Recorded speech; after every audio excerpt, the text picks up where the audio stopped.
Hello, discerning podcast listeners. This is Tom Kenny, and you are listening to the Geekcast Radio Network. You are now on the inside of what I like to call the circle of trust. We are all connected in the great circle of life. You know something, Bert? What? I think you and I are going in circles. It feels like we're going in circles. The circle is now complete. When I left you, I was but the learner. Now I am the master. Because it's a circle. Yeah, we heard about the circle. Yes, we're familiar with shapes. Hi, this is Greg. This is Chuck. And this is Dan, and we are Talking in Circles, brought to you by the Geekcast Radio Network, the podcast that's all about the best rivalries in comics. Because today, we are doing another one of our top fives as we count down our top 5 favorite comic book character rivalries. But before we get to that, how's the week been going for you guys? My week was, I guess, kind of boring. I don't know. Nothing really exciting happened. You got to tell the Permane Brothers story. What Permane Brothers story? You know the Permane Brothers story of the guy. How we waited for an hour outside the... No. The dude. Yeah, the guy that brought over the food.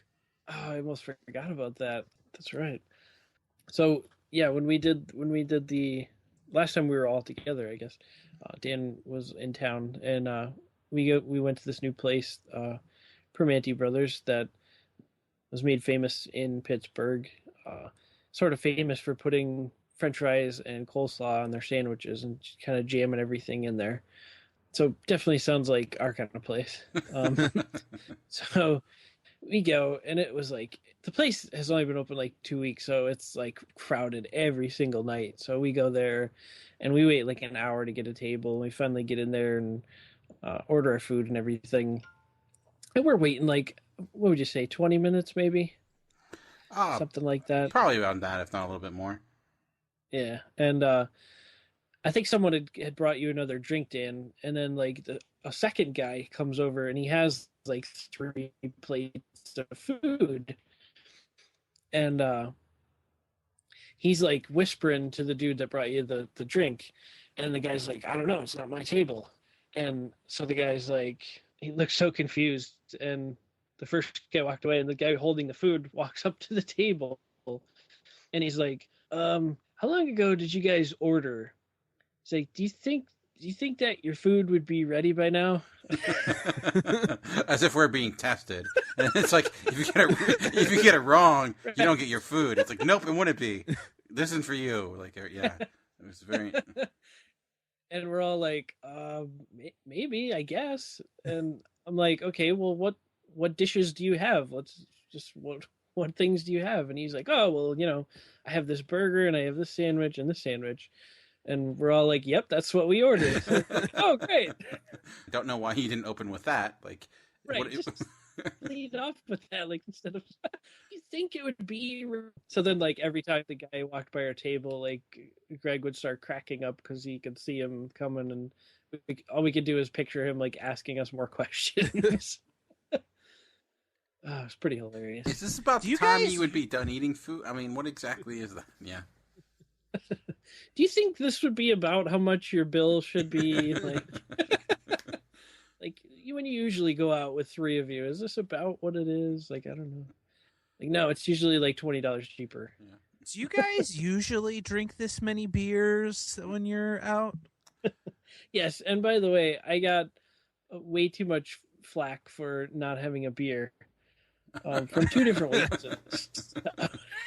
Yeah, which was like, man, all over the place. Jeez. But... yeah, I was getting it from both angles, but which usually is a good thing. But what are you gonna do? Right, it's usually a good thing with attractive waitresses, but they were pestering me for not getting a beer, and I was like, I don't really want to because I'm not comfortable driving and everything. And they're like, oh, that's what Uber's for. I'm like, what the freak? Yeah, 45-minute Uber drive. That's exactly what I want of my life right now. Oh, very nice, very nice. And then leave my car there. Perfect. Come back and like it's be up on blocks and all the wheels are gone. I feel like it's kind of been a week of people not being able to do things correctly because I've come to the determination that there are very few people in the world, at least that I drive near, that have any idea what to do when you get to a four-way stop. Like the amount of people that seem to be super confused over the proper order of how things go is insane to me. So recently we had really bad like hailstorms. Actually, we had this really horrible thunderstorms that went through, and it knocked out a few power lines to a few, a number of traffic lights went out. And most people, if you're smart, what happens if you're at a four-way stop where there's no traffic lights? Act like it's a stop sign. The amount of people who don't know that's the thing you're supposed to do.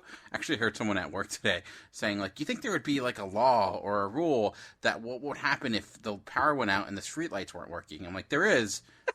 There is. Wow.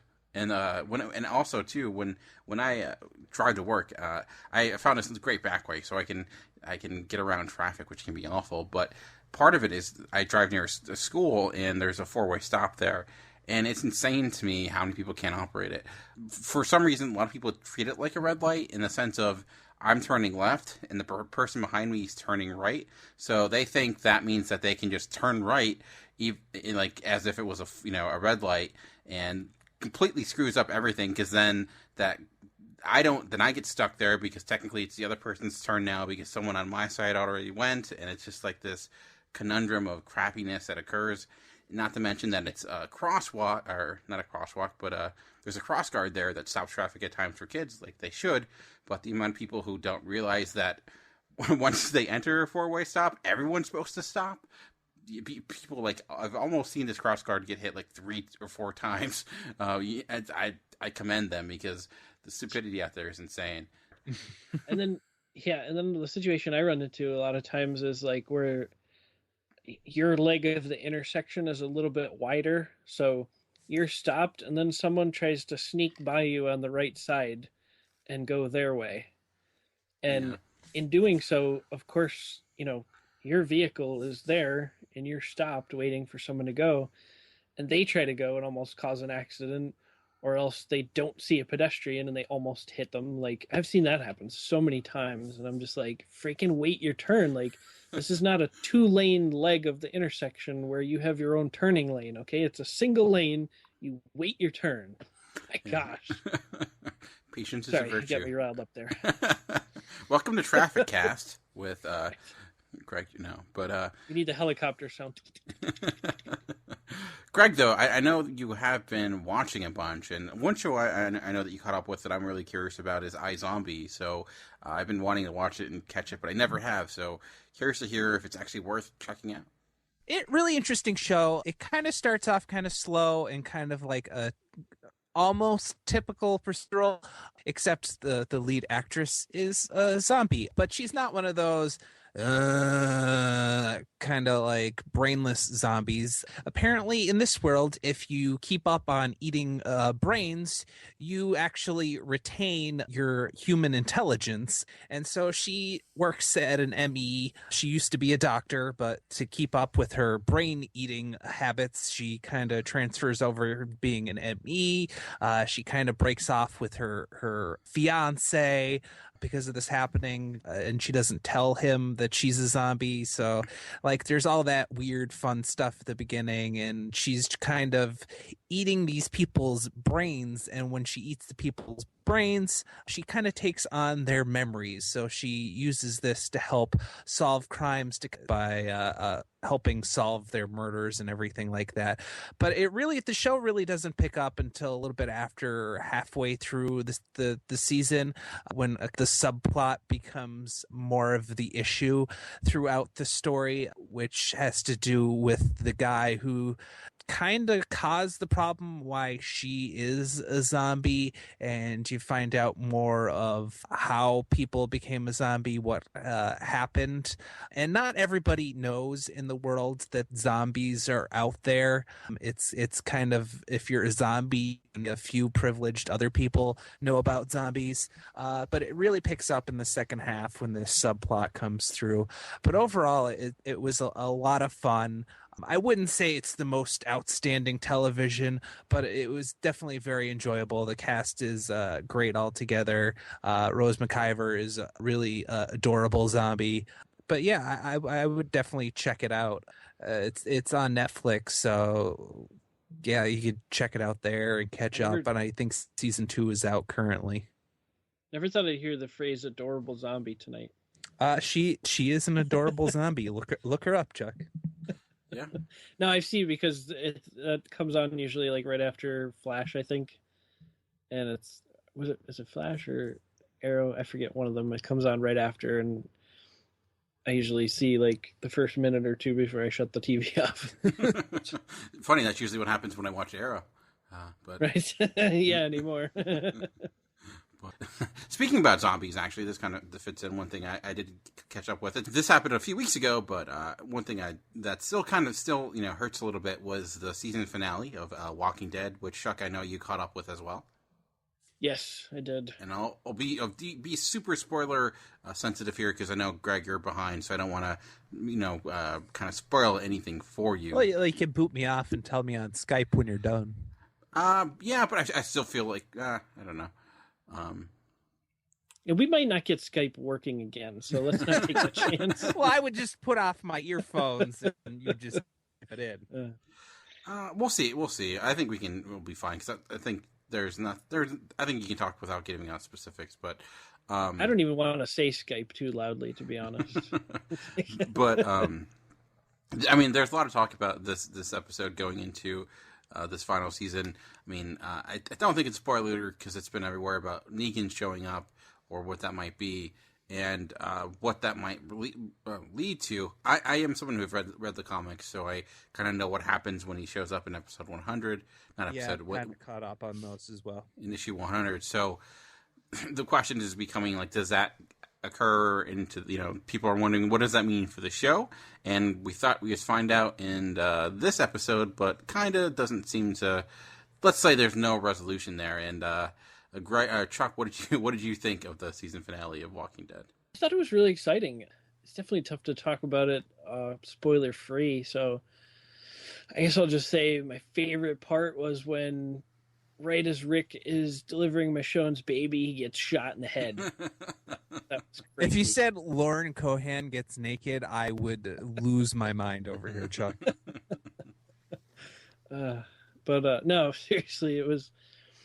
I don't know. I've been getting into it a little more lately, because there's some people at work that are more into it, and we have like usually our weekly discussions on like Monday mornings and Tuesday mornings and stuff when we talk about it. And so the anticipation was building, so to speak, and we were all really excited about seeing this episode. And I kind of watch it with my family as well and stuff. And it was definitely exciting. Like, it was suspenseful the whole way, and it was sort of a frustrating episode, the way things kept happening. I won't give anything away, but it was very, very sort of frustrating every step of the way. And we finally get to the end. I was very disappointed in not finding out, what we all thought was going to be resolved. You sort of are left on this. You thought it would be a cliffhanger, even if you knew what happened, but they leave you on an even bigger cliffhanger, because something happened, but you don't know who it happened to. So now you have to hang on for 6 months or whatever it is, 6 or 7 months, and it's like this excruciating position you're in, because like you don't even know who this thing happened to. You don't know exactly what happened or how everyone reacted to it, and it was terrible, because it cut out, like visually it cut out right at this part, but you still heard like audio going on, and I've seen that happen in other shows and movies and stuff, and sometimes it's like really frustrating. So it was sort of a bittersweet episode, because it was a lot of high octane stuff, but it was also very frustrating at the end. So yeah, I feel like this entire season has been frustrating for different moments. Like which I don't get kind of this mood that this decision this season went into, where it started doing all these kind of cheap tricks and cheap tactics to make you think certain characters died or got hurt. And this is like the third time it did this. It did it with the infamous dumpster moment. The episode before the last episode makes you think a character dies, and that was for no reason whatsoever, because it didn't really seem to do anything for them. It just seemed to like go away. So that was really cheap, and that's kind of the word that kind of hit my mind this season, was cheap. Like these things that aren't done for storytelling purposes, they're just done to get attention, and don't really lead to anything. And this was the perfect example. Like it was like legitimately this entire season was leading up to this one moment. And then it's like, okay, well, we're going to extend that even further. Like, I don't know. I find that frustrating. I don't find that great storytelling. I don't find that, yeah, you have me wanting to watch later, but it's for not a great reason. Like, I don't know. It seemed to me just to be, either they don't know who they want it to be yet, or they're just trying to, like, stretch this out as much as possible. But, I don't know. Yeah. I like the episode. Go ahead. I was just saying, I kind of got the same feeling I do from Arrow anymore, which is just I'm just watching so I don't get behind. Like I'm not watching because I'm excited for it, like I would be for Flash or something like that, where I'm like super stoked about every episode. But it's like this season of Walking Dead was kind of like, yeah, I don't want to get behind, so I have to watch it and see what happens. Yeah, and then there'll be a really good episode. I'm like, oh, here we go. But if you actually look at this season, yeah. The amount of stuff that happened, there really isn't really much that happened. Like from where they started off and where they ended, it was just wow. That's an entire story arc. I don't know, but yeah, and I think logically some things didn't make sense either too, because I'm like, they've been in this location for quite a while now, like really the whole season, and like how have they never run into these people before? Yeah. You know what I mean? It's just like, kind of like. Yeah, some leaps there. I don't know. It's like suddenly everyone's really close to one another before, but whatever. Yeah. Yeah, there's some definite leaps there that were kind of weird. Like in the past seasons, they were moving a lot, and even the season with the prison, like everything just made sense. But this season was just weird because it's like you're in this location for so long. Like, how are you just finding out about these certain things now? It was kind of weird. Yeah. Oh. What you gonna do? All right. Anything else before we take a quick break? Alrighty, what we're gonna do is take a quick break, and when we come back, we're gonna get into one of our infamous top fives as we count down our top 5 favorite comic book character rivalries. We'll see you in a bit. So let's say you're looking for a podcast of your favorite 80s comic books, G.I. Joe, Transformers, Ninja Turtles, He-Man, etc. Where are you gonna go to find us?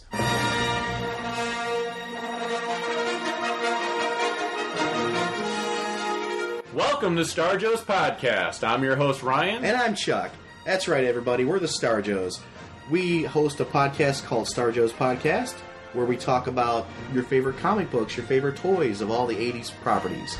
Star Wars, G.I. Joe, Transformers, Mask, Thundercats, Voltron, you name it, we cover it. If it's in the 80s, we'll cover it at some point.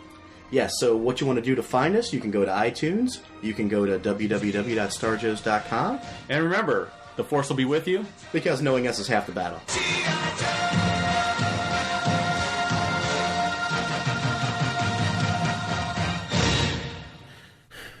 All right, and welcome back. And yes, as mentioned previously, we love our top 5s here, and we are doing another one again this week.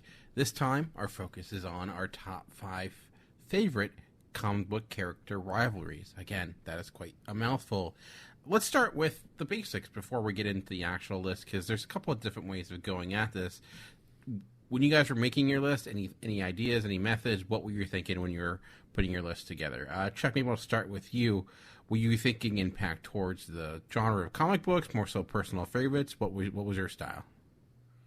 I was mostly personal favorites, but I was kind of looking at things like situations where there was two characters that were sort of like true complements of each other, maybe like, if you want to say two sides of the same coin type of thing. I was looking at those types of relationships, and and seeing which ones matched up with some of my favorites. All right, Greg, what about you? What did you look for when you were coming up with your list? Mine wasn't really super complicated. I just kind of came up with like my favorite characters, who their enemies kind of were, that kind of thing, and just kind of broke it down into a top 5. It was nothing too interesting in my respect of picking out, and some of them were just no-brainer kind of situations. Yeah, I was around the same ways. When I came up with mine, I did also try to getting rivalries where the rivalry is different in the relationship to the characters, as Chuck mentioned. Sometimes, maybe they're too much the same, which is why they can't get along, or there's just moral enemies or something like that. So it should be fun. I think we'll probably have some crossover here for sure, but we'll try to hit on a few to see how this goes. But Greg, why don't we start with you then? Looking at your list, I don't know if you ranked it or not, but what's number 5? I never really ranked it. No, you're not a ranker. You're a lister. So what's first on your list, or last on your list, or middle of your list? Really, you don't really know. It could be any direction. That's the fun of it. Yeah, pretty much. It's. Let's start off with one of my favorite characters, and that's Wolverine. And one of his big arch enemies is Sabertooth. And what I love about these two guys is that they're freaking almost constantly going at it, and their clashes are just gruesome. There's blood flying everywhere, especially if it's a little bit harder rated comic book, like in the Max series or something, but I don't think they ever did anything like that in the Max series with them. But still, their fights are always towing that line of getting into a higher R rating, kind of, if comics had that kind of rating system. They have had a long history. This matchup goes through centuries. It started with Wolverine and Sabertooth when they were kids and everything. So their origins are even wrapped up kind of together, where they started off from. And it's lasted centuries thanks to their healing factor. And they totally hate each other. Like, every time you see them come in contact with each other, except for maybe when they were little and they were kind of trying to be friends and everything, but every time they come in contact with each other, it's either one or the other trying to start shit. It's never like, oh, hey, how's it going, or anything. It's immediately shit talk. So they just totally hate each other. And I think one of the reasons that they do hate each other so much is that Sabertooth is what Wolverine fears in becoming. He fears becoming this more savage, deadly, murderous beast that Sabertooth is, except for lately. They switched him back over to be kind of a good guy at this time, Sabertooth, while Wolverine's dead. But I love that. Just when he's dead, I'll come back later though. But yeah, he's dead, but he's also old and a woman. Yeah, it's weird. Another thing is they share some characteristics together.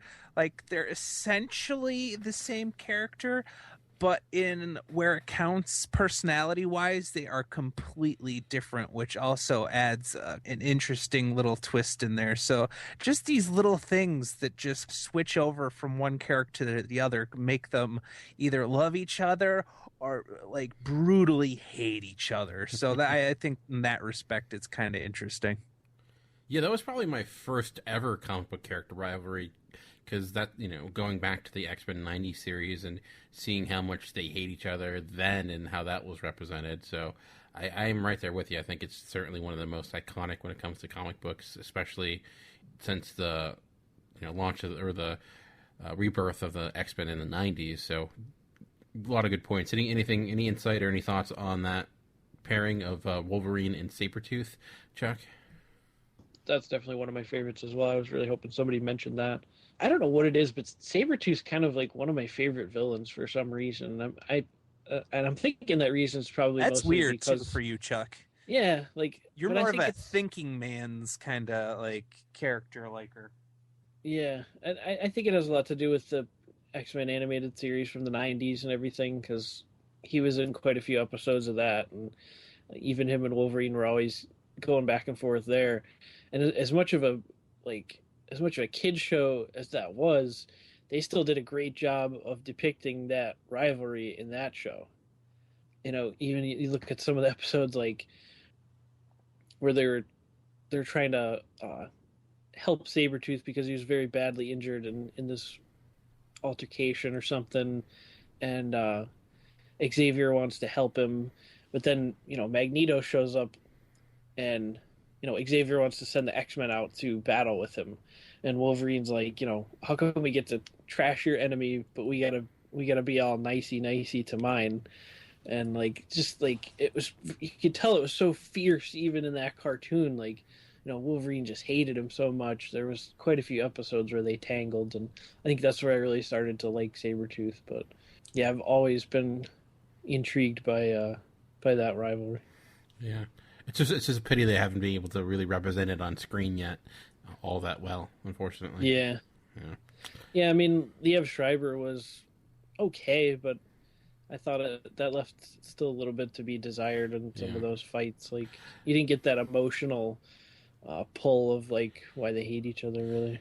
Part of it too, I think, is even the size, having Sabertooth being this gigantic, huge figure, and Wolverine being the small little runt. I mean, you really can't do that because Hugh Jackman's 6'8" or something. He's a huge dude, so it's gonna hard unless you get the Big Show or Shaq to play Sabertooth. Which, let's be honest, be weird. Yeah, Fox has done worse. But if you want a Sabertooth that's really bad at foul shots, then you go Shaq. My name is Sabertooth. I'm 7'2". Very cool. I play in the NBA. Yeah, starting off well with Sabertooth and Wolverine. So let's move over to you, Chuck. Now, who's number 5 on your list? I'm going to start off my list with a DC rivalry. Since just force a habit. Not the DC movie verse. Now this is comic, so it's okay. It's going to be okay. Is it Zack Snyder versus Superman? That is becoming quite the rivalry, let me tell you. Or maybe Zack Snyder versus Superman fans would be more apt. True. But I think the rest of mine on my list are Marvel, so I had to sneak a DC and one in here. And I didn't want to go with a super obvious one. Obviously everybody knows I like Superman. I'm a big fan. You could go Superman Lex, something like that. But the one I wanted to talk about was Flash versus Professor Zoom, and specifically Eobard Thawne. I think basically Barry Allen Eobard Thawne is the rivalry. And the reason I love that so much is I love speedster characters. I've always been a huge Flash fan, and the fact that you have I consider Reverse Flash basically his greatest enemy. I mean, he has a lot of rogues and stuff. He has a lot of run-ins with Captain Cold and Grodd and stuff like that. But for my money, it's really Reverse Flash that's sort of his arch nemesis. And when you have somebody that can challenge you, they can do the exact thing you do, pretty much just as good as you can, that already has the makings for a great rivalry.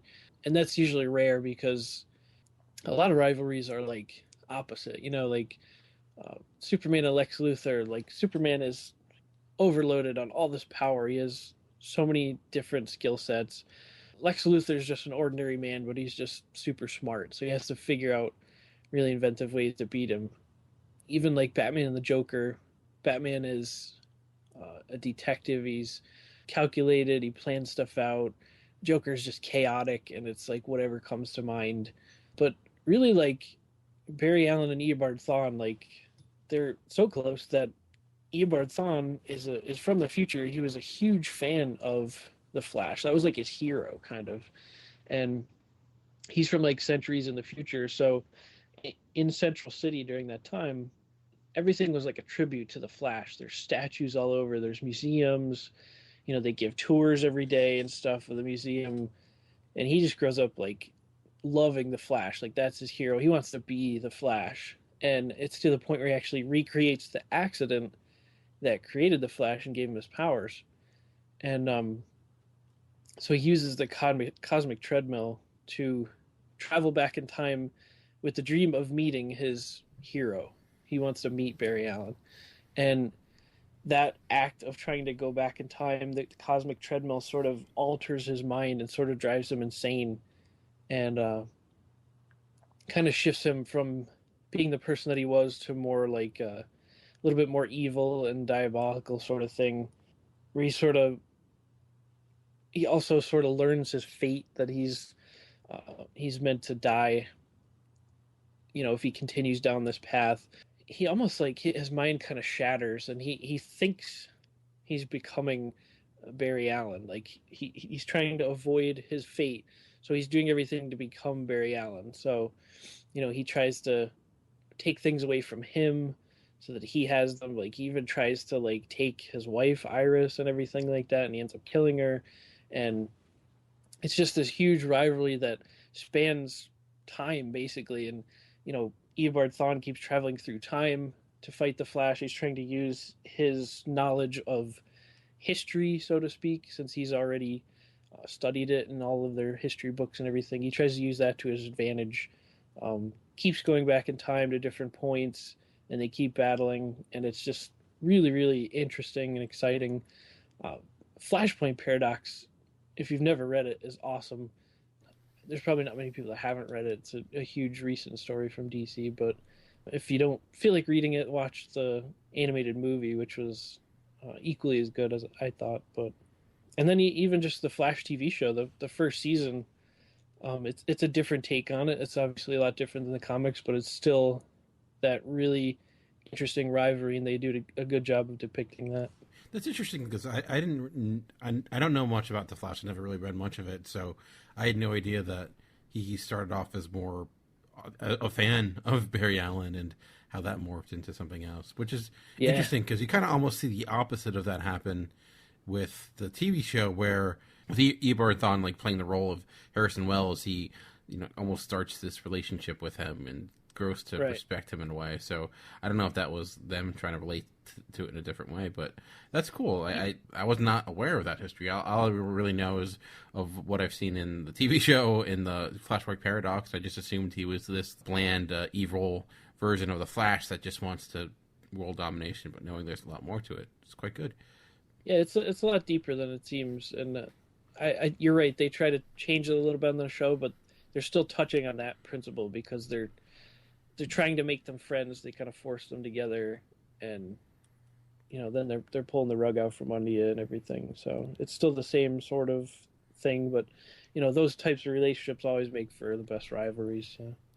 For my number 5, I'm actually going with an Image story. Well, probably one of the most infamous comics anyway, so with Walking Dead. And there's a lot of great rivalries in The Walking Dead. You can go Rick and the Governor, or even Michonne and the Governor, Man and Zombies, because those are all part of the show. But one that I always really enjoy, because it kind of rejuvenated my interest in the series, because I was kind of, I was like, okay, this is kind of getting to the point where I don't know if there's much more they can do with this. And then issue 100 comes out, and Negan is introduced, and I don't think I've ever physically hated a character in a good sense, where I just want to see Rick and him just fight all the time. I want to see Rick get his revenge on this character, but he's also really captivating. Like him and Rick, there are certain aspects of both of them that are very much alike, but the small differences are very key,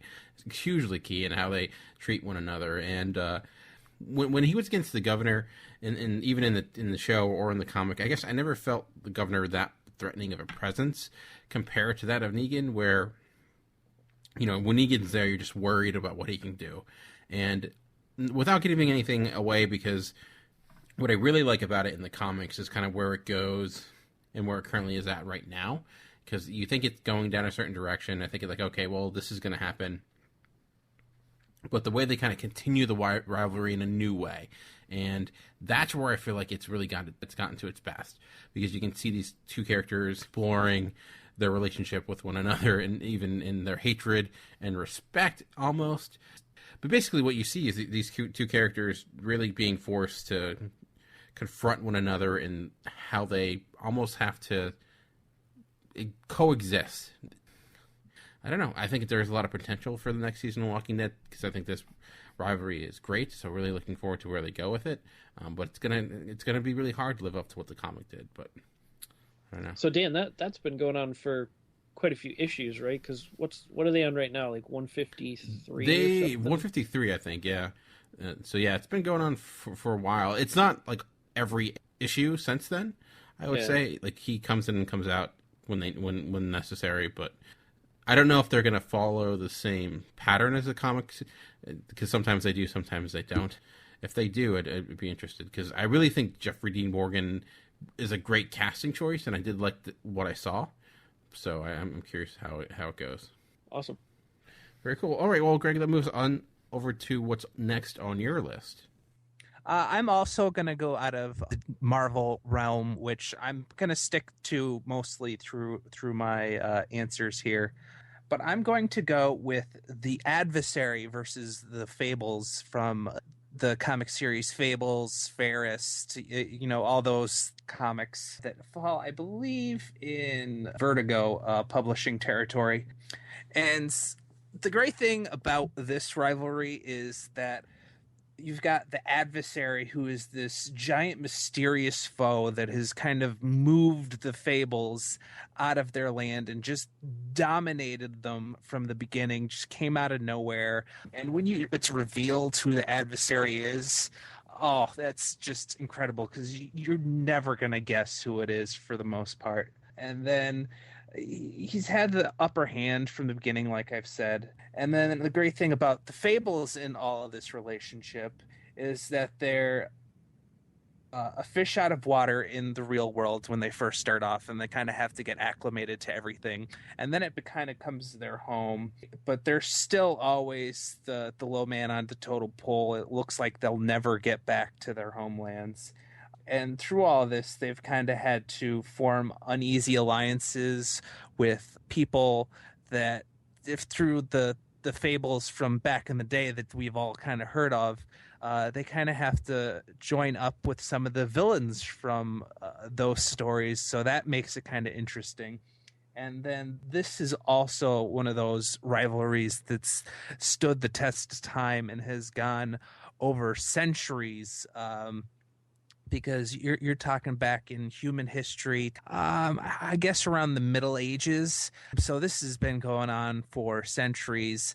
I've really enjoyed the entire series. I have a little bit more left to read and to see how this rivalry is going to continue. It's gone a different route starting around the 10th through 12th graphic novel, I want to say. It's really changed, but there's still seeds of it, and it's like growing in the background. This rivalry is kind of restarting in the background, and just watching that is really interesting.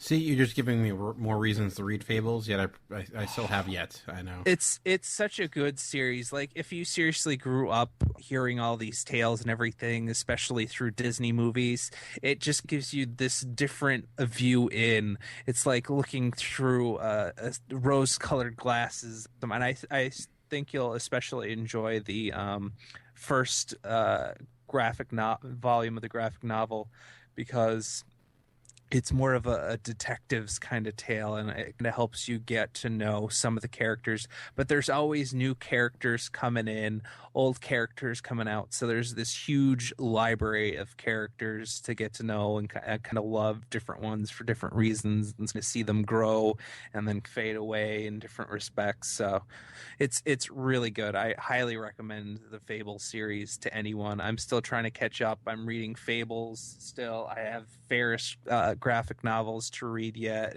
But yeah, definitely check out that series. Also, yeah, I will too. I think it's even at my library, so maybe I'll have to pick it up and read it one of these days. Just definitely, maybe for a homework assignment back in the future. Alrighty, Chuck. Moving on over to you. What's number 4 on your list?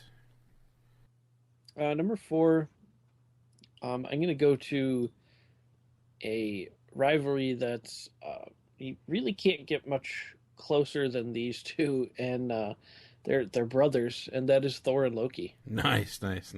I very closely had this on my list, but I went a different direction. But what about this rivalry made it stand out for you?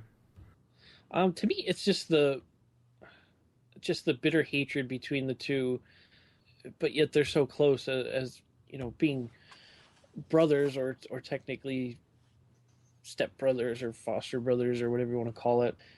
there are times when they do things to protect each other, but for the most part, like they pretty much hate each other, and I think the movies so far in the MCU have done a great job of highlighting this. Like the two Thor movies really did an outstanding job. Loki was really resentful for like kind of how he was treated growing up, like by the citizens of Asgard and stuff. Like the Asgardians sort of they really held in high esteem the things like strength and bravery in combat and things like that. And Loki just wasn't as good as Thor in those things. And Thor was, he was big, he was muscular, he had great fighting skills, things like that. And Loki was more of like a thinking man, and he really was into like tricking people. He started developing his sorcery and things like that. Obviously became known as the god of lies and mischief.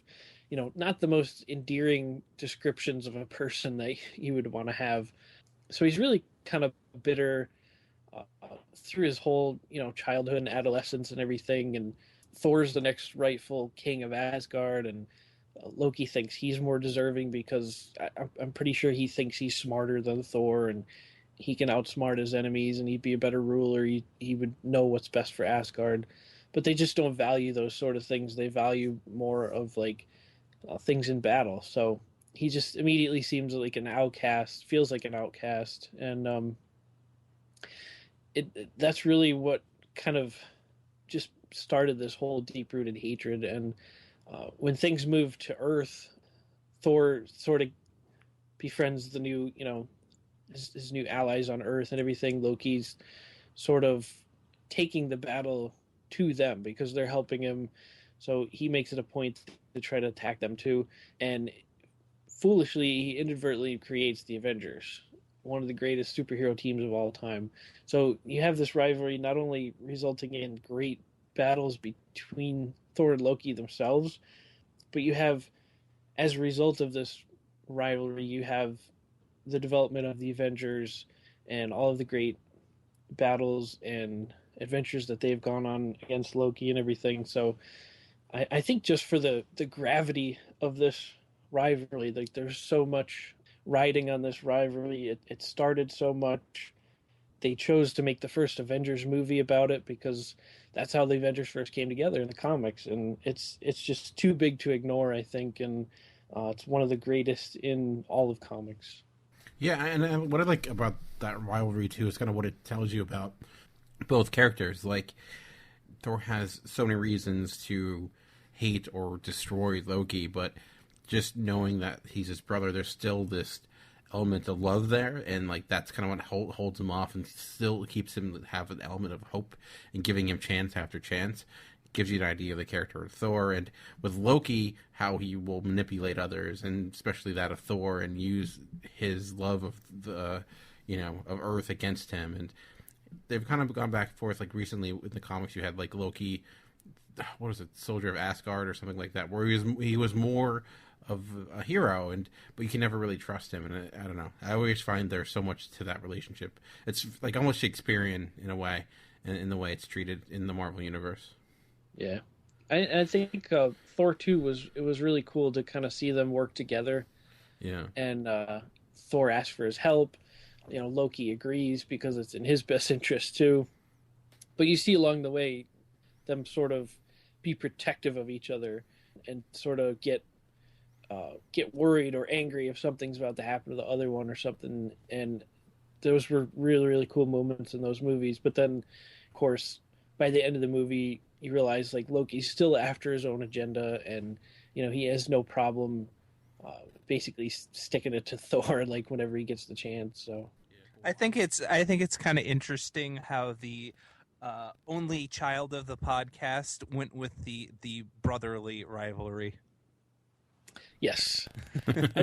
I think that's kind of interesting. I'm not sure why, but maybe it's a psychology type of thing, but I find that to be kind of interesting. No, it was really because other people took my rivalries for their lists. But no, I have enjoyed it more.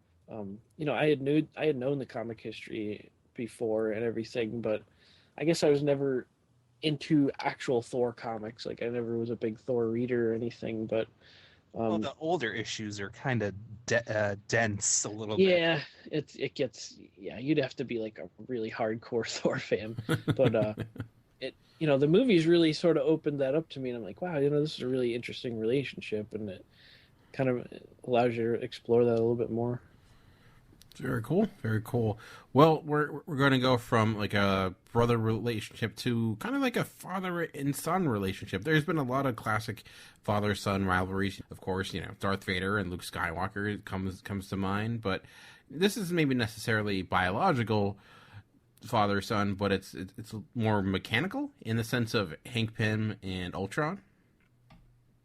I think there's just so much to this rivalry in the sense of knowing that Hank Pym's greatest creation is also his greatest failure, and just how much this truly affects that of the character of Hank Pym so negatively, and it relates to almost the destiny of that character, that he just gets in his own way so many times, even when he has the greatest intentions, and how Ultron is probably, I guess, arguably the greatest Avengers enemy. I mean, there's a lot. I don't know who you would say, but I would say, either him or Loki. I would say, yeah. Some could argue Kang maybe, but I think certainly Ultron has had a few iconic scrapes with them here and there, and just how he plays on that, and then how you had a new element with Vision, and like how it becomes almost a three-way.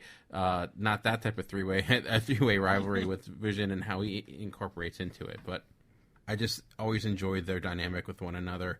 I know with the movies, it changed it to be Tony Stark, which I get, but the comic version of it, I think, is still probably my favorite. Just because that character of Hank Pym is so damaged, and this is probably the biggest reason why. Yeah, I like that one a lot. I always liked how I like the aspect of Hank Pym sort of worrying that this terribly evil intelligence came from his own self, basically. Like, we obviously knew Hank Pym had problems and everything with how he was acting and stuff, but you never thought he would be that evil and twisted and perverse. And I think it scared even himself. It was kind of like looking in a mirror that amplifies your bad points or something, because he was really, really worried about how this evil thing came from him. I always thought that was an interesting aspect of it too. Yeah. All right. Well, yeah, I always enjoy that. They haven't really got into it much lately. I don't know, maybe because with Ultron, he spreads the love around, I think, when it comes to people he goes up against. But, all right, Greg, moving on over to you for your number 3. What is next on your list? Number 3, we have, let me flip the page, going from a father-son rivalry to more of bestie rivalry. I go with another X-Men characters, more X-Men characters, because, me, X-Men characters. I'm going with Xavier versus Magneto. And clean your screen off, Chuck. Clean that up. It wasn't that bad. Okay. Do you need a tissue? No, quite all right. But I like the fact that they have these ideological differences, but somehow through this rivalry, they're still friends. It's just that they go different routes on their thought processes. You have Xavier, who wants to unite humans and mutants, while Magneto doesn't think that's going to work out and tries to achieve through what he thinks is a noble route, but we as the reader kind of see as evil, and that's how the writer is trying to make it come across, but still make it seem like he's on the right side.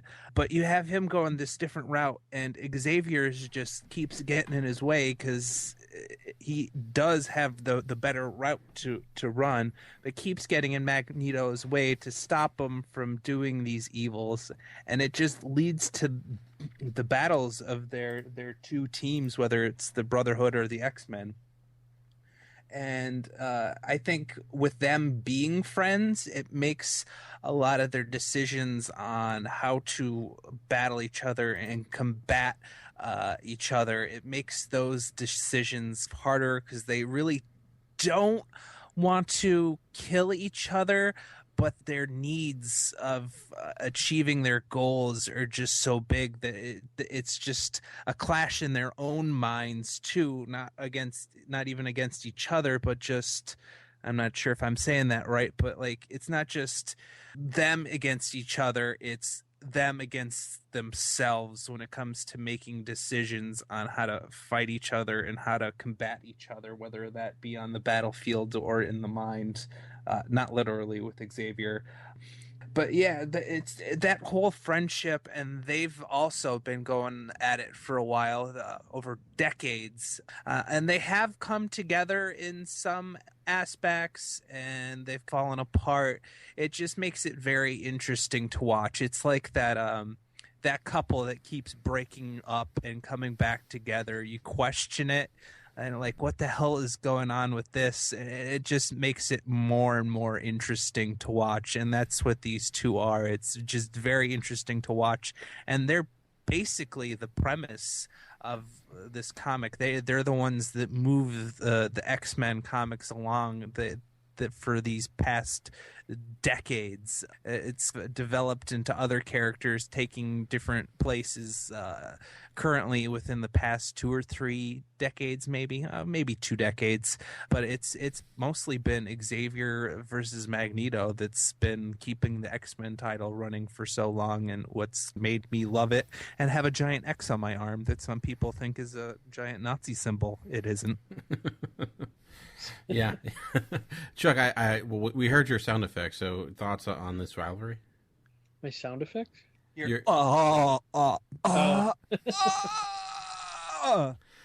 Greg extended it a little further, but you know. It was more like the sound I like when I see like a Red Robin commercial or something like that. Yum, is that? Oh. No, I love that rivalry. I know we're all huge X-Men fans, and that's definitely one of my favorites. I would put that on my list too if I could. I think what I've always really enjoyed about that rivalry is that, unlike a lot of other rivalries where the two people like really hate each other, they can't stand each other, don't want anything to do with how the other person thinks, with these two guys, they really have a full understanding of each other and each other's opinions. It's not to the point where most people are just sort of so bullheaded that they say like, why can't this person just see things the way I do? Why can't they just come to realize that my way's better and my way's going to work? They do feel that way to an extent, but they both fully understand the other person's viewpoint and position on the matter of mutants and how they fit in with humanity. Like, Magneto has a ton of respect for Xavier and what he's doing for mutants, and Xavier has a ton of respect for Magneto. He knows what he went through in his childhood and the concentration camp and everything. He kind of knows where he's coming from, and they're just like they're two warriors that just have a ton of respect for each other, and that's what I always loved about it. Yeah, and for me, hands down, this is the best rivalry when it comes to comics, and probably in some ways, is a big reason I'm in the comics, big reason I'm even doing a podcast, because it kind of started me down this path.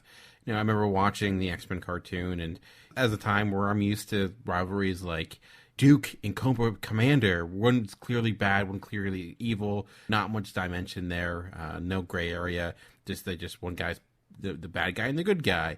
And then watching the 90s X-Men cartoon and seeing like, okay, he's the villain, but he's helping the X-Men. He's actually really listening to them. He's talking to them. He doesn't really see the X-Men as the enemy. They have the different views than he does. They want to stop him because of what he wants to do, but I always found that really intriguing in the relationship that he has with Xavier. It's been so well represented, in the cartoons, in the movies. I mean, still, one of my favorite moments in that is in the X-Men First Class movie, and I think that's why that movie resonates so much with me. I think it gets that relationship really well. When you have really two great characters that have a lot of dimension to them, and then you're able to compare and really bring them together. It wouldn't work if Magneto wasn't as good of a character as he was, and Xavier wasn't as good of a character as he was. So, all right, Chuck, moving on over to you. What is next on your list? Next up for me is it's not going to be too much of a shocker. I think you guys pretty much know me as the cosmic guy. No. No. I think you guys pretty much know me as the cosmic guy of the three of us. Anybody that's been listening to the podcast for a while knows I'm a huge Thanos fan. And when you look at Thanos, obviously a guy like Thanos is going to have a ton of enemies. And there really are a ton of characters that you could fit into the category as his rival, his arch nemesis, things like that. You'll think of guys like Captain Marvel, obviously. So like in the 70s when Thanos was created by Starlin, and he started crafting some stories with him, the Cosmic Cube and things like that. Captain Marvel was the main hero that was fighting Thanos, and there were a ton of huge stories that dealt with those two kind of just going at it back and forth, and they were both very powerful, both completely opposite people. One's definitely good, one's definitely evil for sure, but I still think Thanos had admired him and things like that. But you had the passing of Captain Marvel in that story in the 80s, which was huge. Spoiler alerts, Chuck. Yeah, if it happened like 30 some years ago, so if you don't know about it, then tough noogies. So you have Captain Marvel sort of passing on, and someone sort of has to take his place. So to me, the person that fills that void is kind of Adam Warlock. And I think since then has sort of done even more stories and been in more adventures and battles and different things with Thanos. So that's the reason I'm going with Adam Warlock and Thanos for this rivalry. And I would almost describe them as frenemies, sort of. Like the first, yeah, I could see that. It's really not like Xavier and Magneto. It's not like they were best buds at one time and then they just kind of split apart. It is like that, however, in that both guys have a huge amount of respect for each other. There's plenty of stories where they end up on the same side, Thanos and Warlock working together. So in that aspect, they have a ton of respect for each other. They know what the other person's capable of. They're capable of great feats and really complex schemes and things like that. So I think Thanos actually... Warlock is one of the few people he really holds in high esteem. Like, he has a ton of respect for Warlock, and I think it's the one guy that he's almost like happy to go up against because he knows it's going to be a challenge. And Thanos is so used to kind of mopping the floor with everyone that he goes up against. You look at obviously Infinity Gauntlet was probably the most popular story with Thanos. Warlock was a huge part of that story in helping the heroes and kind of defeat Thanos and get the gauntlet away from him. When you go to Infinity War, now you see them sort of on the same side as they fight the evil half of Warlock's personality, nice. The Magus. And so they kind of go back and forth in different stories on each other's, on their side, against each other. And there's been some really cool stories where Thanos is actually opening up to Warlock, and he's sort of like talking about his life and stuff like that. And it's like just stuff that you really wouldn't expect, but you don't see him interact with anybody quite like he does with Warlock. So I just always thought that was a really interesting rivalry to note. I thought it was worthy of my list. Yeah, I wish I've read more of that rivalry. I mean, I've gotten pieces here and there with like Infinity Gauntlet and enjoyed that, and I do like their dynamic with one another. They kind of recognize the necessity of each other in a way, but they kind of just keep each other in check, like you mentioned. So, and Warlock's always, I don't know, a lot of an underrated character. I know with what is the Starlin series that's currently out, Infinity Entity, and jeez, yeah, He's being Infinity Entity. Infinity Entity. He's being utilized more, but I almost wish they've done more with him, and I'm really hoping that we finally see him in the Marvel, cinematic universe in some way, because I feel like yes, that would be awesome. If we're gonna do the Infinity Gauntlet, you kind of need him, because, like you said, him and Thanos kind of go hand in hand since Captain Marvel passed away. Spoiler alert! One of the few characters that's actually stayed dead in the Marvel comic universe. Yeah, really, that's a good point. Well, I mentioned earlier with how much the impact of Professor Xavier and Magneto had in my childhood when it came to getting in love with the X-Men. Well, there was a rivalry before that, too. That is comic book related. Well, though this is a comic book rivalry, I first came to know it mostly because of the 1990s and 80s TV show, and that's the Teenage Mutant Ninja Turtles and Shredder. We've been talking a lot about all these strong relationships, all these different dynamics. This one, I'll be honest, maybe doesn't have that to the same extent, but I just think they're two different characters that go hand in hand with one another. They're tied with their fate. Like, if I'm seeing the Turtles, I hope I'm seeing some form of Shredder.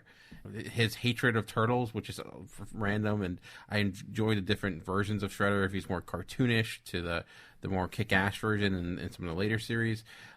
And the recent IDW series, I really liked what they did, and they added a lot of history between Shredder and the Turtles, and of course you got to include Splitter in that as well, where there's almost like a reincarnation element of it too. So it's just really this rivalry that's gone through centuries, which is kind of cool. And it sounds dumb on paper, but it actually ends up working really well. And just the classic martial arts type of face-off, but instead of being two humans, it's a dude dressed up as a tin can in Teenage Turtles. So, it's a lot of fun. It's probably not the most, maybe sophomore compared to some of the other ones, but I still think it's impactful when it comes to me and my love of comics. Yeah, that's a great one. You got to have the Shredder and the Turtles in there. I was actually thinking about that one too. Greg, I'm guessing, you grew up at the same time, so I'm sure the Shredder and the Turtles also impacted you in some way. Oh, yeah. I'm still trying to make my way through the party wagon of DVDs of the animated series, which hasn't been going so well. It hasn't lived up to nostalgia. Yeah, it's a little tough to get through as an adult. But, yeah, definitely I loved seeing those two go at it. I would kind of think Krang is kind of up there, but it's still, it doesn't have that history that Splinter and Shredder have of going against each other and everything, and how like one's pure evil, the other's pure good, and all that kind of stuff. Yeah, it's just great, and it's definitely one of the ones I grew up with. But I think I've kind of grown past that, especially since the new movies and how they've kind of portrayed the relationship. Yeah. The new movie really ruined Shredder in a lot of different ways. Yeah, it is very black and white, like we said, but I think it's still fun. I still think it's their dynamic's interesting, and I've actually the Batman Teenage Mutant Ninja Turtle crossover actually kind of enjoyed how he fits into the Batman universe as well with Shredder. It's quite a good series. I would advise picking that up if you have the chance. But all right, wrapping it around back over, we're already kind of up there. We're at our number 2s. So Greg, what's next on your list? I'm sticking with X-Men here, Dan. You're like, who else does Greg have to mention from X-Men, right? Yeah, I'm trying to think. Is it Jubilee and being interesting? No. But it's something that you'll probably enjoy from the 90s cartoons. And it hasn't really been struck out as much in comics. I think I know. Oh, Chuck, you want to hazard a guess? I will guess. I'm going to say Wolverine Cyclops. Very good, Chuck. Nice. I am shocked, surprised, and very happy that you got that right. I actually, that one crossed my mind as well. Really? Okay, cool. But yeah, Cyclops versus Wolverine. I loved their little back and forth in the animated series. That was kind of their angst over each other because they both love the same woman. They both have infatuation with Jean Grey. Cyclops has her. Wolverine wants her. That kind of goes back and forth. There's this nice little love triangle going on there. And I think it was the first love triangle that I've really heard of in my life. It was the first one that I've kind of experienced, I guess. I don't know what I want to say there, but I think for me it might have been the Pink Ranger, the Red Ranger, and the Green Ranger. I think that was if they had a little triangle, I don't even remember. I think they kind of did, but it played off more friendly. She got around, is what we're saying. Yeah, but in the comic books now, they're kind of playing that up now, which I highly recommend. It's that's a really good read. But back to Cyclops and Wolverine.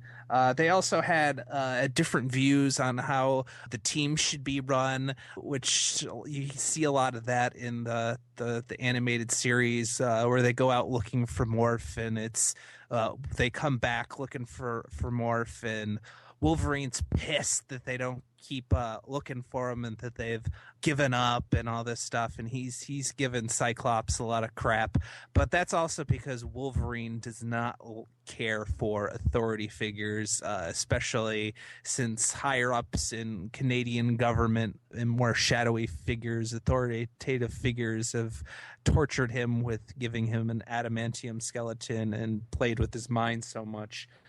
So you've got that going on. But they also kind of go beyond that a little bit, too, and it kind of becomes this giant pissing competition a little bit. It's more on Wolverine's side that it becomes a pissing competition, but it's still great to see play out. One of my favorites ever of seeing them together is actually the first movie and them going through the metal detector, and Cyclops kind of laughing at Wolverine, who gets picked up by the metal detector going off, and Wolverine kind of flipping Cyclops the middle claw. It's just great, and that movie was great to see their relationship back and forth. I think that's one of the better examples of it. I love the little jabs he throws into the subtle ones, like, oh yeah, he'll say like, keep your eye open, like, yeah, instead of eyes. It's just great, like, and a lot things. of fun. This one is more of a fun one because at the end of the day they're gonna come together and fight for what's right, except for maybe now because Cyclops is kind of and plus apparently he's dead too or something. I don't know exactly what's going on there. I apparently missed a couple. Spoiler alert! Jeez. Yeah, sorry. Well, yeah, it's kind of, you don't even know why yet. It's weird. No, they haven't explained it. So okay, they haven't. All right, I thought I missed a comic or something. I was confused. No, they have not. But I think one of my favorite moments of it's kind of small, but it's one of the first episodes. I think it's like Night of the Sentinels, and Cyclops is trying to remount Wolverine, and he just punched him right in the stomach. Like right when he's like mid sentence, and then he pulls out his claws. He's like, "Next time I'm using these," and then walks away. I'm like, that sums up their relationship perfectly. So. Yeah, that relationship's a lot of fun. So that's a fun rivalry. So that kind of goes adds a lot to it too. So I guess if I was going to put that somewhere on a list, I would have it up a little bit higher on the list. And I guess that's why I'm mentioning it so late here. All right. So, Chuck, we've had a lot of different types of rivalries. We had father-son, almost brothers, frenemies, more friends than enemies. What's next on your list? Yes, my number 2 is it's going to be a little weird. I think you guys might kind of be shocked at this one because you're going to say it's not really a rivalry, but it's kind of a rivalry in a weird way, and it's because of that weird way is why I'm picking it from my list, and that is Silver Surfer and Galactus. Haha, nice. Yes, consider that a rivalry. Yeah. Okay. All right. I thought maybe I was the only one kind of thinking of it that way, but it's kind of gone back and forth, you know. Yeah, and that's really what's intriguing about it, because I'd kind of describe it as like a love-hate relationship sort of thing. You know, obviously way back at the beginning, Galactus comes to Zenla, which is Norrin Rad's home planet, and in order to save his planet and to save his love, Shalabal, he offers to serve Galactus and find him new worlds to consume if he will basically spare their planet. And it really starts there, because the Surfer has these intentions that, okay, I'm going to find him worlds that are uninhabited but still have the kind of energy that he needs to rejuvenate himself. So he has the best of intentions, but when he's transformed into the Silver Surfer, Galactus really like messes with his mind and kind of twists his mind. So his memories are all goofed up. His memories are really sort of buried deep, and he doesn't remember them for the longest time. And he really doesn't stick to that, that intention that he had of finding uninhabited worlds. So, but it's really not his fault.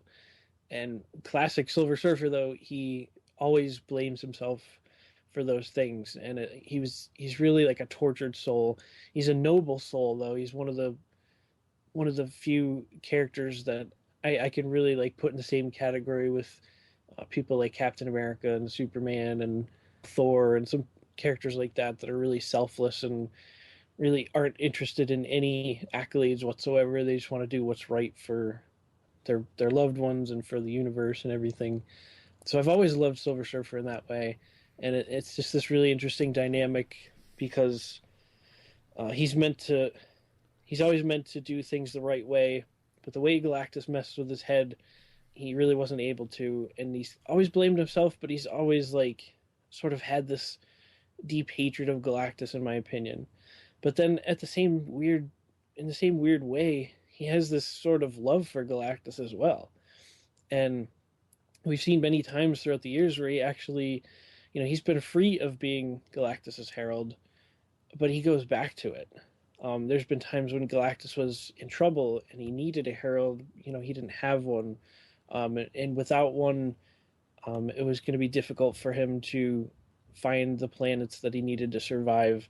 So Silver Surfer sort of went back with him to help him. So it's this really strange relationship that continues to get explored in different ways. Now, I'm not up on, I guess, the newest stories. I guess they're on I think they're on the 8th volume of Silver Surfer. They keep sort of starting it over and stuff like that. I did read one, I think it was Silver Surfer Devolution or something like that, or however you want to say it. That one was from a few years back. That was interesting, where it seems like he had forgotten about Shallabal and he had like this new love interest and stuff. But I haven't read a whole lot of the new Silver Surfer stuff, so I'm not quite sure where that relationship is right now. But I know from the things I've read from the 80s, 90s, early 2000s, stuff like that, that was always a really, really interesting relationship between him and Galactus, and I was always looking forward to see where they would take that next. It seemed like when push came to shove and Galactus was really in trouble, and a few times he actually can get into trouble because of how powerful he is, Silver Surfer's usually there to try to protect him and try to save him. But I still think deep down he sort of still hates him for what he did and how he took him away from his true love, Shallabal, on his home world and everything. And I guess for those, one of many reasons, those are two of my most favorite characters. The new series, the new Dan Slott series, I've read some of it. They touched on Galactus a little bit. It's interesting. It's a different take, I would say, tonally with the character. It's almost it feels like a 70s almost acid trip, but not to that extent, I guess. But I actually really like it. It's quite weird and strange. I don't know if it would be something you would enjoy, because I think it's definitely a little bit more humorous in a way. Like it's kind of got a slightly more humor take, but it's a strange book. But I actually quite enjoy it. Even the art style is quite good. But yeah, I think associated humor with Silver Surfer at all. Yeah, he's not like funny. It's not like funny, not funny, haha. But it's not like laugh out loud, like jokey. But it's just, I don't know. It's just the way it's written. It's hard to explain. It's it's Dan Slott, so it's got right. He's got his own take on it. But I would say give it an issue or two, and if you don't like it, you probably won't like any of it. But if you do, you'll see. But yeah, I mean that is a a good relationship, because Galactus is such an intriguing figure because he's not necessarily evil or good. He's just this force in nature, and seeing Silver Surfer having to interact with him in different ways. And I think by far, when it comes to all the heralds of Galactus, Silver Surfer and him have always had a relationship that's deeper and more respectful than his other ones. I'm assuming that he's more loyal than any of the other heralds have been. Yeah. So far. Yeah, and I think probably he has more respect for Surfer than the others. Even though he did turn on him, I think he at least sees the reason behind it. I guess I don't know. It's because you got to think about it. Like, he could kill the Surfer if he wanted to, but he just decides not to. So yeah, very cool. All right. Well, it's interesting. Like, you guys are talking about all these more dynamic and layered rivalries, and I feel like with my last one, really just good and evil, and kind of this one too, though. Perhaps in the more recent years or so, it's expanded upon that. But I think it's one of the most iconic rivalries when it comes to comics, possibly one of the first, and one that expands upon comics. And it's that of Red Skull and Captain America. You know, Captain America being one of my all-time favorite characters, and Red Skull being his arch nemesis. And you talk about characters and rivalries where you have those that they're very similar. You know, they're the frenemies per se. This is not that. These are two people who are pretty much morally opposed to each other in every way possible. They are the exact opposite. You know, they are 180 degrees separation from one another. You have pure evil versus pure good. The Boy Scout versus, you know, a glorified Satan, or Hitler, the guy who represents American values, the character that represents everything that's wrong with the world. So they are, you know, almost destined to fight one another. They've both survived death on multiple occasions. You know, these people who started their rivalry back in World War II and still going to this day. And recently, I think it's kind of gone further. There's been a few little cool twists here and there with it, with Red Skull getting the brain of Charles Xavier, and so I had to put him on this list. Like I said, it may not be as complex as the Xavier-Magneto relationship, but I think it's just as important. Yeah, I've always loved that rivalry too, and I know we've talked about this in the past, but a lot of times when I think of Captain America and Red Skull, obviously we've been influenced a lot by animated series growing up and stuff like that, but a lot of the times I think back to the Spider-Man animated series where they did that story arc at the end with the Red Skull. That was amazing. Like, you know, and the fact that they had I think there was one point where they discussed them, like, you know, Captain America and Red Skull sort of were trapped in limbo for like decades or something, and they were locked in battle, and they were fighting and battling this whole time.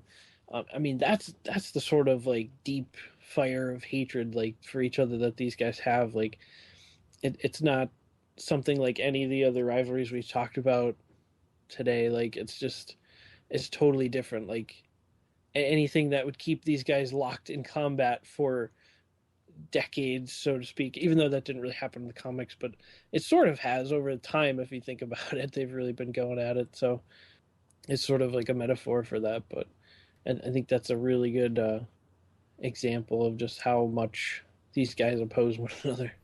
Cool. All right, we're down to our last one. Greg, what is last on your list?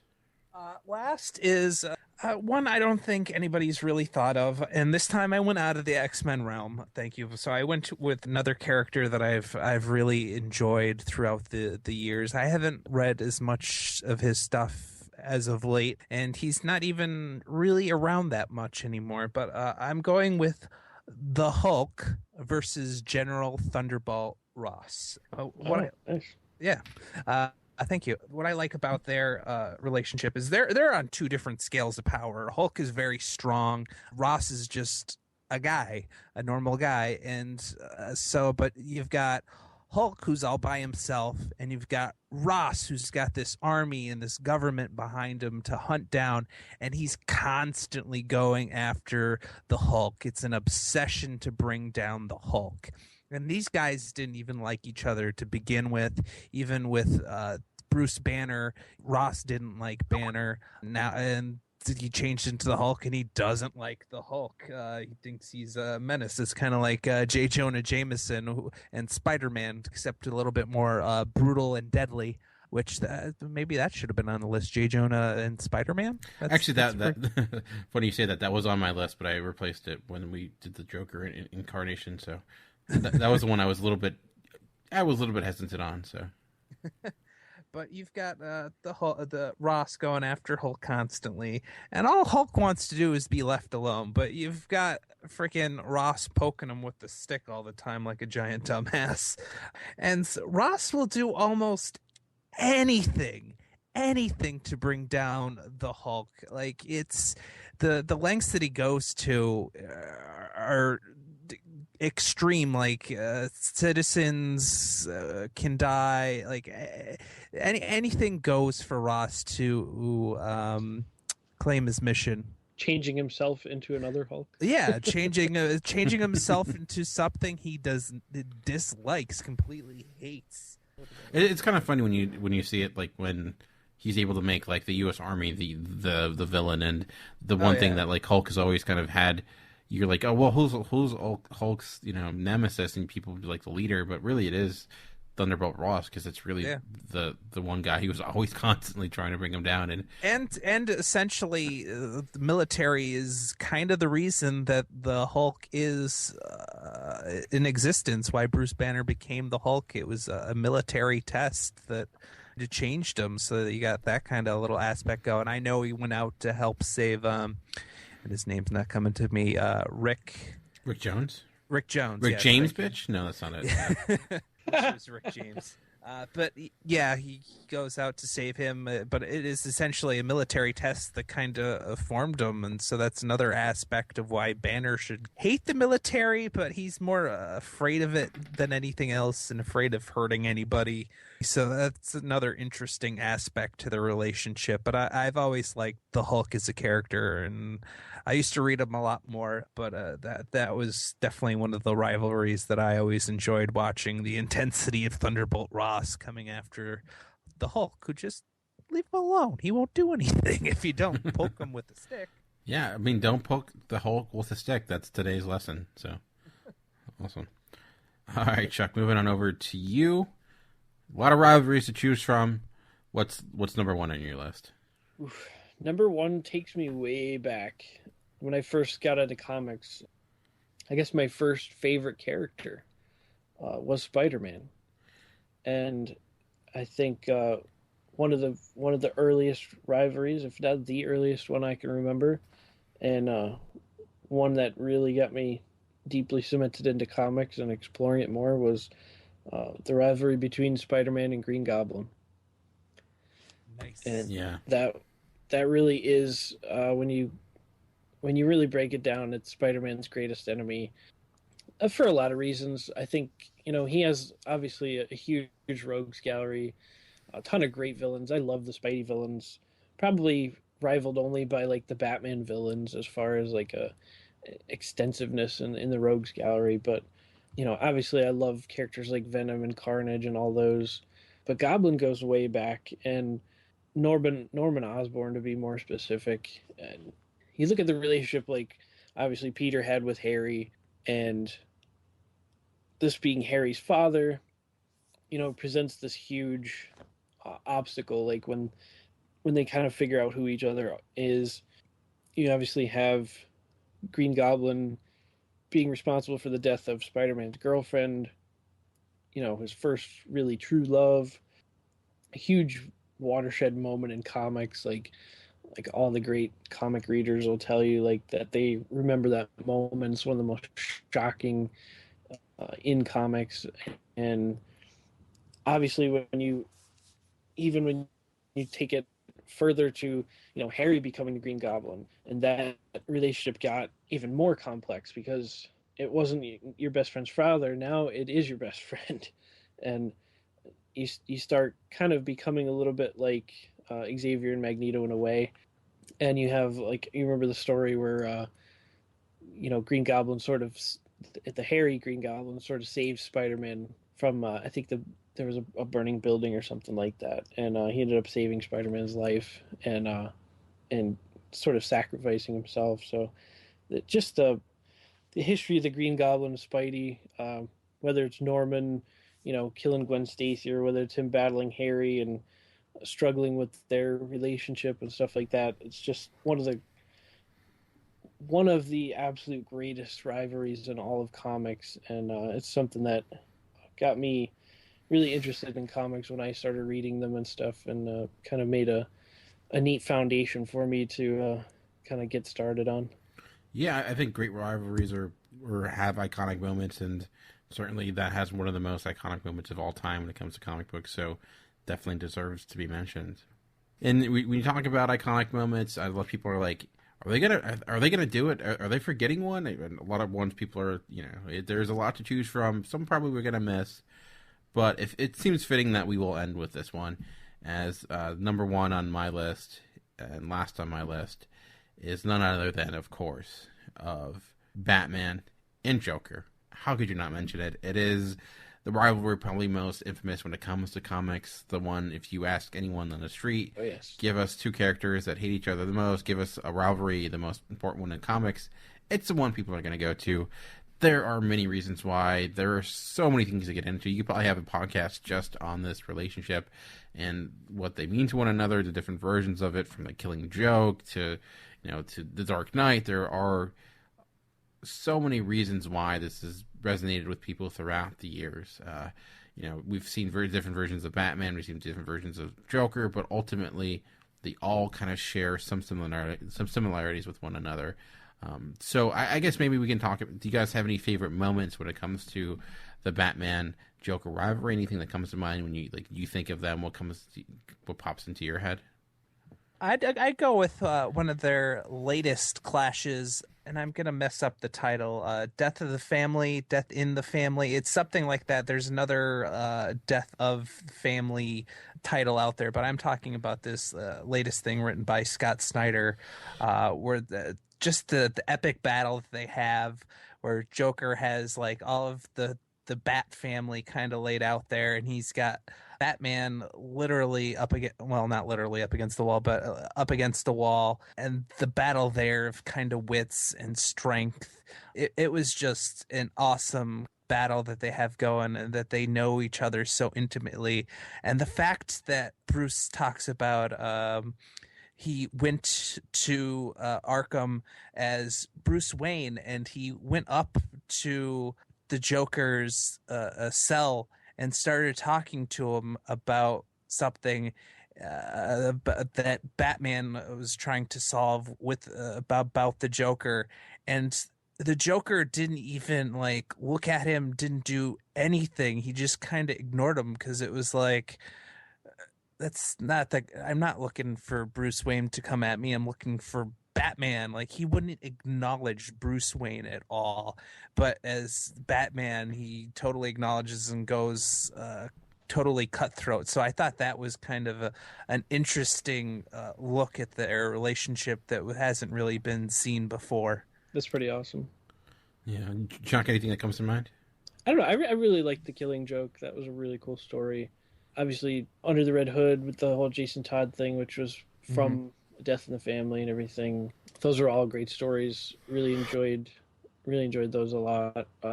Enjoyed in The Killing Joke, them sort of giving a little bit of an origin of the Joker.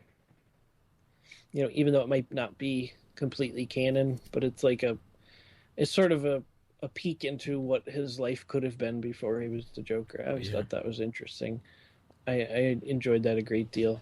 But yeah, the Joker is he just represents pure chaos and randomness, and I think one of many reasons that they go so well together, him and Batman, is that Batman's parents were just seemingly chosen at random by this thug that shot them in the alley, and the Joker sort of his random acts of evil and all of those things just sort of keep bringing that back to Batman. I think this kind of keeps bringing it up to him and stuff like that. He hates randomness and chaos and stuff. He just sort of strives for order and things like that. So even though he doesn't shy away from using fear tactics and his whole persona is based on that, but he does want to see like some order and justice and stuff like that. So really interesting sides of the coin there, I guess.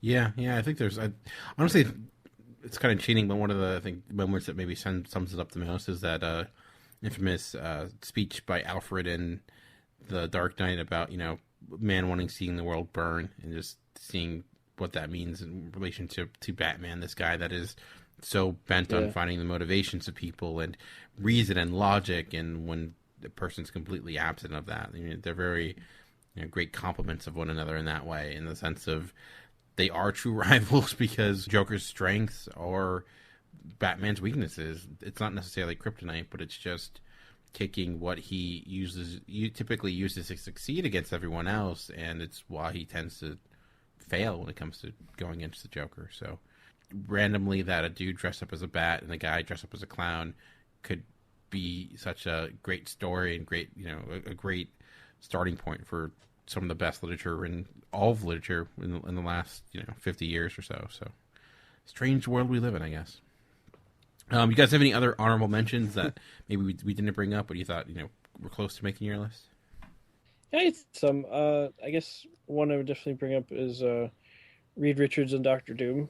Yeah, that's a good one. Yeah, that's definitely a cool one. You have again, sort of, I guess not the best of friends, but sort of friends in college roommates, and studying together, and things go awry, and suddenly Doctor Doom hates him for the rest of his life. As may happen. But that one, just more so because of Doom, because I love Doom as a villain. He's one of my favorites. I'm not the biggest Fantastic Four fan, but I do enjoy Doctor Doom quite a bit. I guess I would also throw in, obviously, Superman and Luthor is a great one. I think Hal Jordan and Sinestro is another great one. It's so hard because there's so many different lanterns. It's like, it kind of hurts it a little bit, I think Hal Jordan's the one, though. He's got to be, that's the rivalry, because those two didn't like each other even when they were on the same side. Yeah. You know what I mean? And then now you have, Sinestro forming his own corps, the Sinestro Corps, and it's just like this huge, huge rivalry now. That one always captivated me. And then I guess some ones you wouldn't think of, maybe like The Thing and the Hulk. Yeah, I actually had that as an honorable mention. That's a pretty cool one. They're always, kind of duking it out. That one goes way back too. Yeah, I didn't put that one because I feel like it's just like it's ultimately just them punching each other, but it's still kind of yeah. That's pretty much why it didn't make my list. I don't want to take them all here. I'll just mention like two more. But Captain Marvel and Black Adam is another great one, and actually Deathstroke and Nightwing. It's pretty cool. Like, well, really the whole Teen Titans, but Nightwing for the most part. So. Greg, there's some other great ones, obviously. Greg, Cap, Baron von Zemo. Yeah. I just think Zemo is a really cool villain. I wish you could see more from him. Oh, I just had one in my head and now it just poof out of it. Deadpool versus Taskmaster. That's another frenemy kind of situation that I always liked in the comic. There was one where Taskmaster goes, yeah, everybody thinks you're a goofy guy, but he's like, I know you've got like skill and everything, and paid respect to Deadpool, but they've gone at it back and forth through the years, which was really cool to me. Let's see, I like recently they had in Batgirl, they had a villain come in that was really cool. It was Batgirl versus, and I forget his name at this point. I think it started with a D or something. Let me look it up real quick.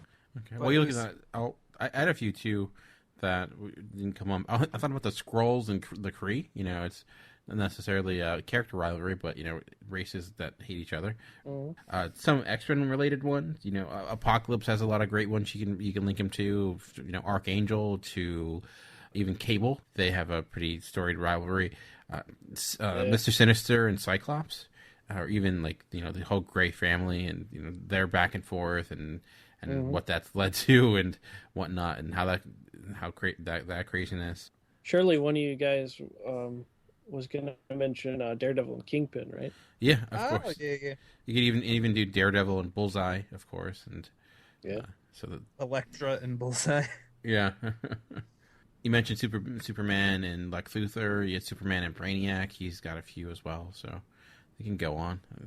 Does Wonder Woman have a really big arch enemy? Or Cheetah? Cheetah is her main enemy, I think. That sounds kind of lame. Yeah, it is. It's kind of lame. So. Yeah, especially since the original Cheetah made her costume out of a cheetah rug. So, yeah. That's kind of lame. But the character I'm thinking of, he essentially takes over Barbara's mind and makes her question her everything that's going on. So that was kind of an interesting take. Very cool. Very cool. I always loved. I brought it up before, but I always loved Spider-Man and Venom as well. Yeah. Venom's, because the symbiote was once on Peter. He understands Peter like really no one else does, so that one's always been really, really cool. Yeah, even Spider-Man and Doc Ock, because they have kind of a relationship there, and especially after Doc Ock took over the body of Spider-Man, that was so. Yeah. There, you always how about Batman versus Catwoman? Yeah, that's another frenemy, definitely. but frenemy with benefits. Frenemy with benefits is what you can call that. So. But yeah, we can go on. I mean, there's probably tons and tons we haven't come up with. I'm sure people are yelling at their screen or yelling at their phone that, the major ones we didn't bring up. But if you do want to let us know what you thought of the ones we had or some of your favorites, you can get in contact with us with a number of different ways. You can email us at feedback@geekcastradio.com or talkingincircles@live.com. We're on Facebook and Twitter as well. Just search Talking in Circles GCRN. You guys are also on Twitter. What are your Twitter names? I am at Heroic Age Chuck. And I am at The Create Forge. And I am at Movie Revolt. But that'll be it for this week. We'll be back next week. Same time, same channel, same podcast feed. But for now, this has been Chuck. This has been Greg, or your greatest enemy. Oh no, I'm scared. And this has been Dan, and we've been Talking in Circles. We'll see you next week. My greatest enemy. No, Daniel. You will be mine.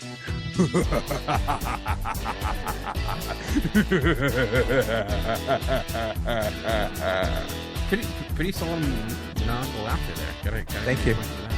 Thanks. I appreciate it. I very much cherish my villainous laugh. I've been working on it a while. Been trying to get it out there at award show season so I could win an Oscar or something. You gotta find the opportune times to put that. You can't just throw it in there whenever. It's gotta make sense. Yeah, and I think it made sense there. It totally did. That's why it took me over 100 episodes to. Yeah. Works.